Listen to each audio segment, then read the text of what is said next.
Hello students, welcome to my YouTube channel Elex गुरु।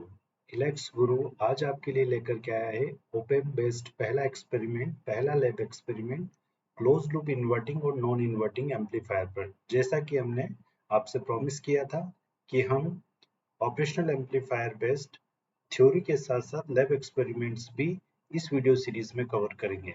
तो पहला lab experiment आपके सामने प्रस्तुत है, आप इसे देखें, लाइक करें, शेयर करें, चैनल को सब्सक्राइब करें और इस पर्टिकुलर लेक्चर को प्रिपेयर करने के लिए मेरे स्टूडेंट्स राहुल और महेश को मैं थैंक्स कहना चाहूँगा, जिनके सहयोग से मैंने ये लैब एक्सपेरिमेंट रिकॉर्ड करके मैं आपके सामने लेकर के आ रहा हूँ।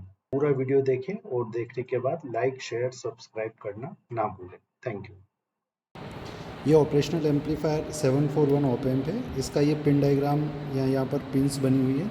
इन पिन्स में पिन नंबर 2 इन्वर्टिंग इनपुट है, pin number 3 non inverting input है, पिन नंबर 4 नेगेटिव VCC या VEE, pin number 7 plus VCC, pin number 6 पर हमें आउटपुट मिल रहा है, पिन नंबर 1 और pin number 5 offset null pin से, जिनको अभी हम यहाँ पर उपयोग नहीं करने वाले हैं।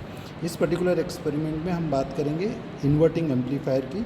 तो इन्वर्टिंग एम्पलीफायर, जैसा कि हम थ्योरी में देखते हैं और पढ़ते हैं कि इन्वर्टिंग एम्पलीफायर के लिए ये इन्वर्टिंग एम्पलीफायर है। इन्वर्टिंग एम्पलीफायर में हम इन्वर्टिंग टर्मिनल पर एक 1K के रेजिस्टेंस के साथ इनपुट अप्लाई कर रहे हैं और इन्वर्टिंग टर्मिनल पर फीडबैक रेजिस्टेंस 1.5K का लगा रहे हैं और यहीं पर हम इस पिन पर आउटपुट लेंगे। तो सर्किट को इम्प्लीमेंट करने के लिए इन्वर्टिंग टर्मिनल पर एक 1 किलो ओम का रेजिस्टेंस हमने कनेक्ट किया और इस रेजिस्टेंस पर 1 किलो ओम के रेजिस्टेंस पर हम यहाँ से ये वेरिएबल सप्लाई वोल्टेज इनपुट में देंगे। एक पिन नंबर 2 इन्वर्टिंग पिन से ही हम फीडबैक रेजिस्टेंस कनेक्ट कर रहे हैं 1.5 किलो ओम का, ये आउटपुट टर्मिनल पर। तो ये आपका फीडबैक रेजिस्टेंस कनेक्टेड हो गया। ये आपका इनपुट के लिए इनपुट से पहले जो रेजिस्टेंस कनेक्टेड है पिन नंबर 2 पर। पिन नंबर 3 हमारी ग्राउंड पिन रहेगी, जो कि नॉन इन्वर्टिंग पिन है। तो पिन नंबर 3 को हमने ग्राउंड टर्मिनल लेकर के उस पर ग्राउंड कर दिया है।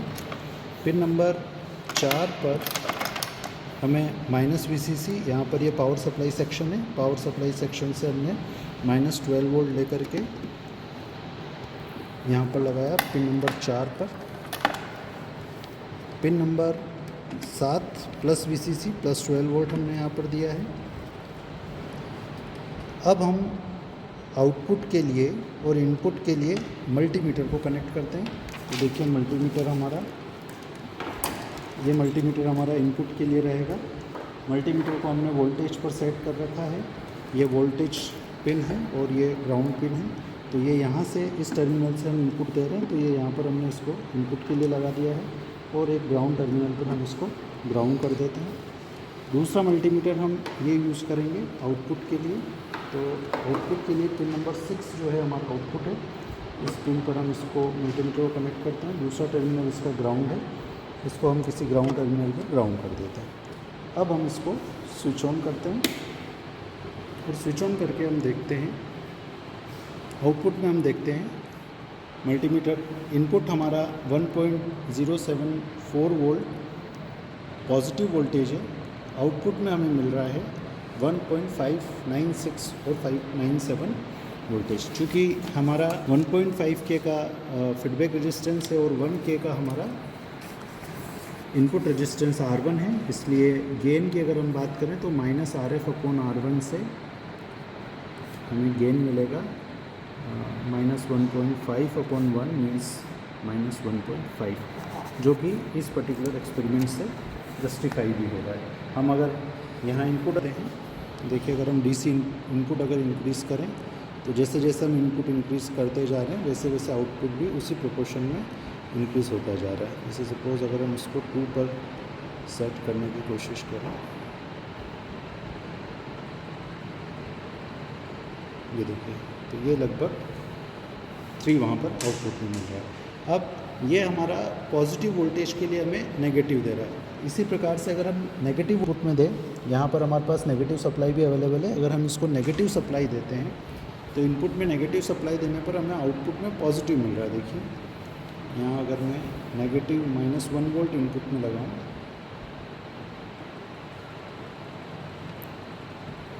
तो -1 वोल्ट के लिए मुझे वही 1.48 पॉजिटिव आउटपुट वोल्टेज मिल रहा है। इस प्रकार से हम इन्वर्टिंग एम्पलीफायर को ऑपरेशनल एम्पलीफायर की सहायता से बना सकते हैं। अब ये हमारा डीसी वोल्टेज इनपुट के लिए बात हुई। अब हम इसी ऑपरेशनल एम्पलीफायर के इसी इन्वर्टिंग ऑपरेशनल एम्पलीफायर के अरेंजमेंट पर अब हम एसी इनपुट दे करके एसी इनपुट पर हमें कैसे इन्वर्जन मिल रहा है या इन्वर्टिंग एम्पलीफायर कैसे उसको इन्वर्ट करके आउटपुट में दे रहा है, हम उसको डीएसओ और एक फंक्शन जनरेटर की सहायता से देखेंगे। ये हमारे पास एक फंक्शन जनरेटर है जिससे हमें इनपुट सिग्नल मिलेगा। इस इनपुट सिग्नल को हम यहाँ से एक बार इस पर डीएसओ पर भी देंगे और इनपुट में भी देंगे ताकि हम इनपुट वेवफॉर्म हम यहाँ क्या लगा रहे हैं वो भी हमें मिले।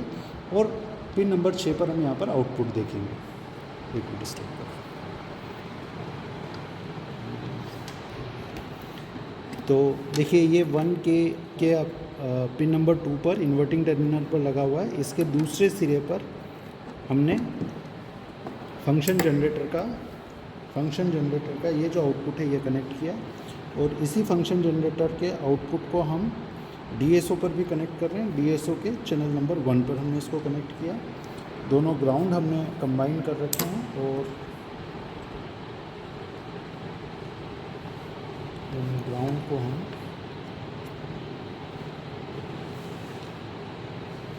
ग्राउंड कर देते हैं। इसके बाद डीएसओ की पिन नंबर चैनल नंबर 2 पर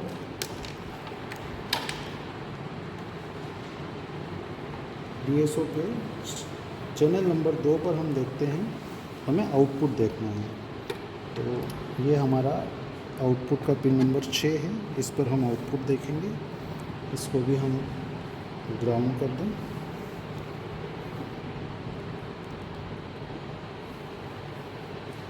तो ये देखिए आप डीएसओ पर अगर आप देखें तो डीएसओ पर आप क्लियरली देख पा रहे हैं कि जब हम इनपुट सिग्नल का मान चेंज कर रहे हैं, देखिए यहाँ पर ये जो ब्लू कलर में आपको वेवफॉर्म दिख रही है, एक वेवफॉर्म आपकी येलो कलर में है और एक ब्लू कलर में है। ब्लू कलर वेवफॉर्म आपका आउटपुट वेवफॉर्म है और चैनल 1 पर येलो कलर का वेवफॉर्म आपका इनपुट वेवफॉर्म है। तो हमें यहाँ पर इस फिगर से या इस एक्सपेरिमेंट से क्लियरली दिख रहा है कि अगर हम इसकी फ्रीक्वेंसी को चेंज करें, सपोज़ इनपुट फ्रीक्वेंसी देखिए अगर मैं चेंज कर रहा हूँ तो वहाँ पर मुझे इनपुट फ्रीक्वेंसी भी चेंज होती हुई दिख रही है और मुझे जो येलो आउटपुट मिल रहा है वो एम्पलीफाइड आउटपुट भी मिल रहा है, लेकिन ये इन्वर्टेड है।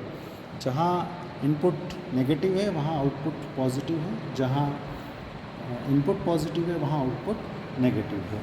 तो इस प्रकार से आप फ्रीक्वेंसी कम या ज़्यादा करके इस वेवफॉर्म को और अच्छे से देख सकते हैं और समझ सकते हैं। हम यहाँ से इसका एम्पलीट्यूड कम करके भी इसको देख सकते हैं।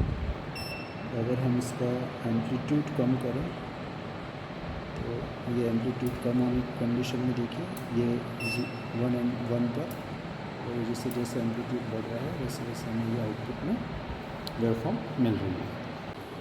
अब ये इन्वर्टिंग कॉन्फ़िगरेशन को मैं नॉन इन्वर्टिंग कॉन्फ़िगरेशन में कन्वर्ट करता हूँ। नॉन इन्वर्टिंग कॉन्फ़िगरेशन में कन्वर्ट करने के लिए हमने जो इनपुट दिया था, इनपुट हम पहले नॉन इन्वर्टिंग टर्मिनल पर दे रहे थे। अब इस इन्वर्टिंग टर्मिनल पर इनपुट ना दे करके हम इन्वर्टिंग टर्मिनल को पहले फीडबैक दे रहे हैं, ये 1.5K का फीडबैक, और फीडबैक के बाद एक रेजिस्टेंस लगा करके इसको हम ग्राउंड कर देते हैं। तो इन्वर्टिंग टर्मिनल तो हमारा ग्राउंड हो गया और नॉन इन्वर्टिंग टर्मिनल पर हम इनपुट लगाएंगे। नॉन इन्वर्टिंग टर्मिनल पर हम इनपुट देते हैं।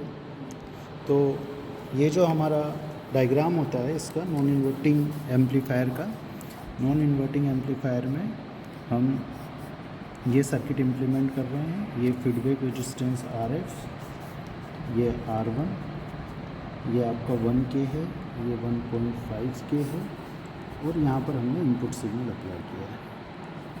यहाँ पर हम आउटपुट वोल्टेज लेंगे पिन नंबर 6 पर ते हैं। पिन नंबर 3 पर हमारा इनपुट है और रिस्पॉन्स देखने के लिए हम पहले वही डीसी सिग्नल को देखने के लिए हम डीसी इनपुट यहाँ पर चेक करते हैं। ये ग्राउंड कर दिया और आउटपुट के लिए हम ये वाला मल्टीमीटर यूज़ कर रहे हैं। इसके लिए ये आउटपुट पिन यहाँ कनेक्ट किया और ये हमने यहाँ पर ग्राउंड कर दिया, यहाँ कर दिया। तो ये सारे कनेक्शन अपन हमारे रेडी हैं। और अब देखिए आप 1 वोल्ट के लिए मुझे पॉजिटिव में, चूँकि गेन हमारा यहाँ पर 1 + RF/R1 होता है, 1 + RF/R1 होता है। नॉन इन्वर्टिंग एम्पलीफायर का गेन 1 + RF/R1 होता है। तो यहाँ पर 1 + 1.5/1 मीन्स यहाँ पर हमें 2.5 गेन मिलेगा। तो देखिए मिल रहा है। अगर हम यहाँ पर बात करें 1 वोल्ट के लिए हमें 1.070 के लिए हमें 2.653 वोल्टेज मिल रहा है। तो एम्पलीफिकेशन मुझे वहाँ पर मिल रहा है और पॉजिटिव इनपुट के लिए आउटपुट पॉजिटिव मिल रहा है। दैट मीन्स ये क्या है, एक हमारा नॉन इन्वर्टिंग एम्पलीफायर है। अब हम अगर इस इनपुट को नेगेटिव करके देखें तो देखिए नेगेटिव इनपुट पर भी हमें वही 2.5 होता हुआ मिल रहा है और नेगेटिव पर मुझे आउटपुट भी नेगेटिव मिल रहा है। मतलब यहाँ पर कोई इन्वर्जन नहीं हो रहा है। नेगेटिव इनपुट के लिए आउटपुट नेगेटिव, पॉजिटिव इनपुट के लिए आउटपुट पॉजिटिव और गेन हमारा हो रहा है 1 + RF/R1 टाइम्स। अब हम इनपुट और आउटपुट AC इनपुट के लिए इसी को चेक करें तो ये जो हमारा इनपुट है, इस इनपुट पर हम फिर से इनपुट पिन हमारा जो फंक्शन जनरेटर का है वो हम यहाँ पर लगाते हैं और जो आउटपुट पिन है हमारा DSO का वो हम आउटपुट में कनेक्ट करते हैं।